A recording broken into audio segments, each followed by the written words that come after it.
In our discussion regarding costs, we have discussed what are real cost of production, what are money cost, and what are opportunity cost.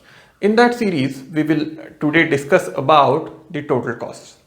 Total costs have two components. One is fixed cost and other is variable cost. So first we will take up fixed costs. What are fixed costs of production? Fixed costs of production are those costs which are incurred on fixed inputs. Okay, inputs which are fixed in nature. Okay, for example, if an entrepreneur works in a factory premise which is rented, okay, he has to pay the rent of the factory. Okay, so that cost is kind of a fixed cost. If he has insured the machinery, he has to pay the premium, insurance premium. That is a kind of fixed cost. So the cost incurred on such factors are called as fixed costs. Okay, the significant feature of this fixed cost is they do not change with the level of output. That is to say, if the level of output is low or high, or let us say level of output increases, even then the fixed cost will remain the same. So much so that even if the output is zero, okay, the fixed cost will be there. How? Let us take an example. Due to lack of demand in the market, if a particular firm wants to close down its operation for 3 months, okay, in these 3 months, it will not produce any output, okay, because it is unable to sold the output which it has already produced in the market. So that's why it is closing down temporarily, right? So the output level will be zero, but even then the factory owner will have to pay the insurance premium, he will have to pay the interest on the capital, he will have to pay the rent of the factory. Okay, so these are fixed costs and they will incur even if the level of output is zero. Okay, so that is what are fixed costs. I have written here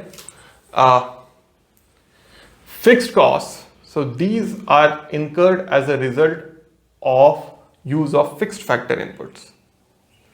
Okay, in the short run, they do not change with the level of output. For example, rent of a building, insurance premium, depreciation, etc., etc. Here also there is one more thing. These are unavoidable contractual costs in a way.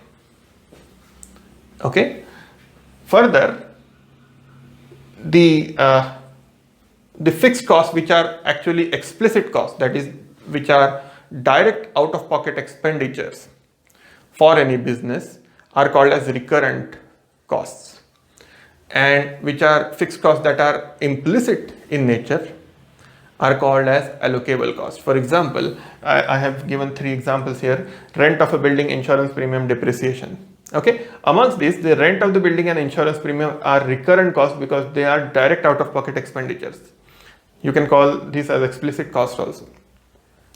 Whereas depreciation is an implicit cost.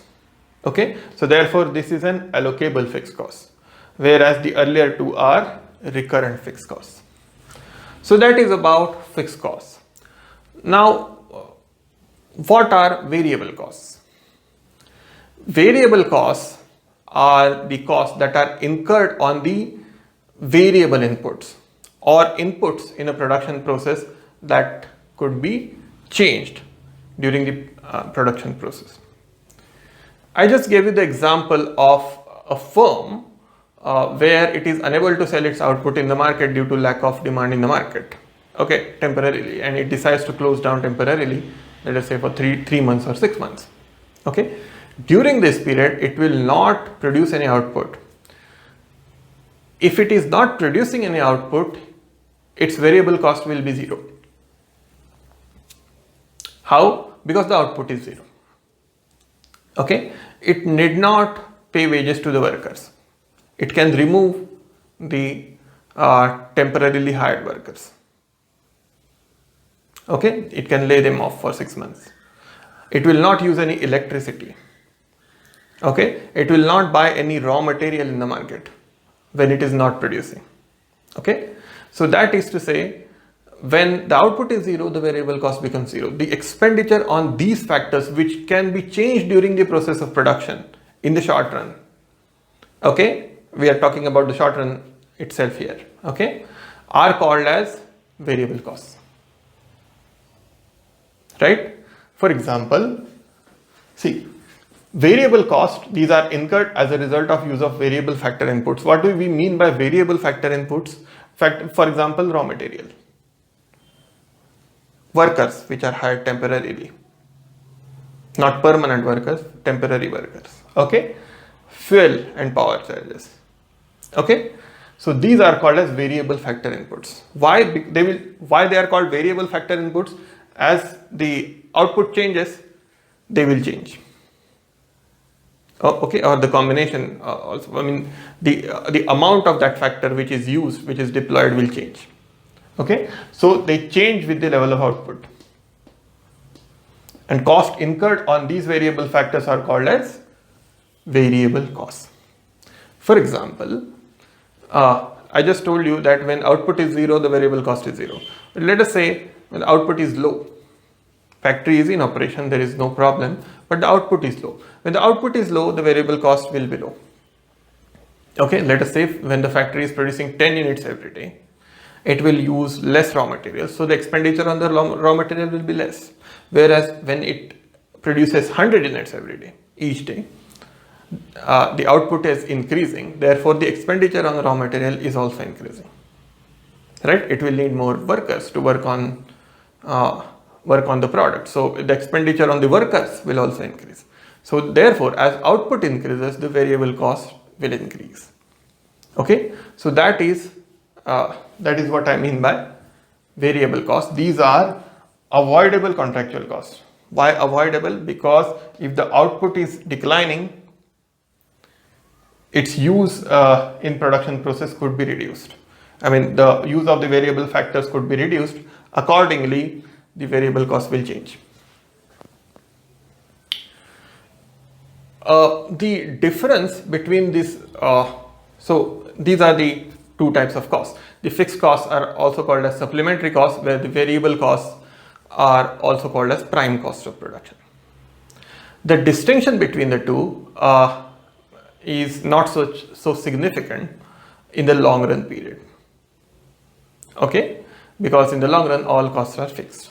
Even the fixed costs become variable in the long run. That is what we call, what is a long run period, where the long run period is a period where the fixed costs can be changed. Therefore, the fixed costs will also become variable. Therefore, all costs become variable in the long run. So the difference between the two is not significant. But in the case of short run period, the distinction between the two is very significant. How? Let us just take an example. I just gave you the example that firm that decided to close down temporarily due to lack of demand in the market, let us say for 3 months. During this period, it will incur fixed costs. But if it is able to cover its, so this is in the short run period, if it is able to cover its variable costs, it can still remain in the operation. If it is unable to cover its variable cost, that is, it is not able to cover its fixed cost, it has to pay the fixed cost, plus it is unable to cover its variable cost, then the firm will have to shut down. But in the short run period, when the firm, let us say, closes down, it has to pay the fixed cost, but if it is able to cover the variable costs, then it can again go back in production after 3 months or 6 months or whatever the time period.